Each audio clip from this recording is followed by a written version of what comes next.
Jérémie, chapitre 18. La parole qui fut adressée à Jérémie de la part de l'Éternel, en ces mots. Lève-toi, et descends dans la maison du potier.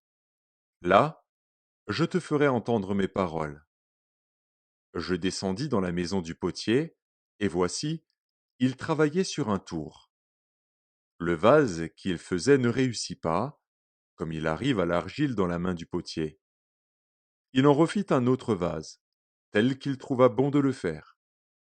Et la parole de l'Éternel me fut adressée en ces mots. Ne puis-je pas agir envers vous comme ce potier, maison d'Israël, dit l'Éternel. Voici, comme l'argile est dans la main du potier, ainsi vous êtes dans ma main, maison d'Israël. Soudain je parle, sur une nation, sur un royaume, d'arracher, d'abattre et de détruire. Mais si cette nation, sur laquelle j'ai parlé, revient de sa méchanceté, je me repens du mal que j'avais pensé lui faire. Et soudain je parle, sur une nation, sur un royaume, de bâtir et de planter. Mais si cette nation fait ce qui est mal à mes yeux, et n'écoute pas ma voix, je me repens du bien que j'avais eu l'intention de lui faire. Parle maintenant aux hommes de Juda et aux habitants de Jérusalem, et dis, Ainsi parle l'Éternel, voici, je prépare contre vous un malheur, je médite un projet contre vous. Revenez chacun de votre mauvaise voie, réformez vos voies et vos œuvres. Mais ils disent, c'est en vain, car nous suivrons nos pensées, nous agirons chacun selon les penchants de notre mauvais cœur.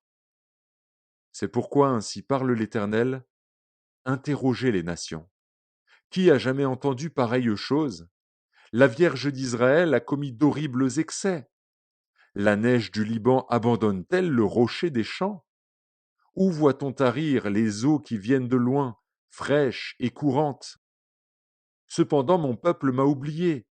Il offre de l'encens à des idoles. Il a été conduit à chanceler dans ses voies, à quitter les anciens sentiers, pour suivre des sentiers, des chemins non frayés. Ils ont fait de leur pays un objet de désolation, d'éternelle moquerie.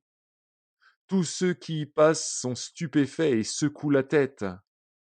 Pareil au vent d'Orient, je les disperserai devant l'ennemi.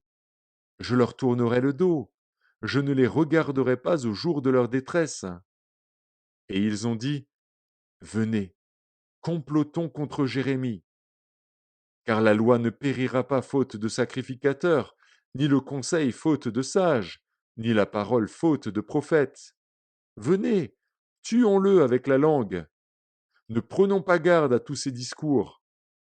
Écoute-moi, Éternel, et entends la voix de mes adversaires. Le mal sera-t-il rendu pour le bien? Car ils ont creusé une fosse pour m'ôter la vie. Souviens-t'en, je me suis tenu devant toi afin de parler en leur faveur et de détourner d'eux ta colère. C'est pourquoi livre leurs enfants à la famine, précipite-les par le glaive, que leurs femmes soient privées d'enfants et deviennent veuves, et que leurs maris soient enlevés par la peste, que leurs jeunes gens soient frappés par l'épée dans le combat, qu'on entende des cris sortir de leur maison, quand soudain tu feras fondre sur eux des bandes armées. Car ils ont creusé une fosse pour me prendre, ils ont tendu des filets sous mes pieds.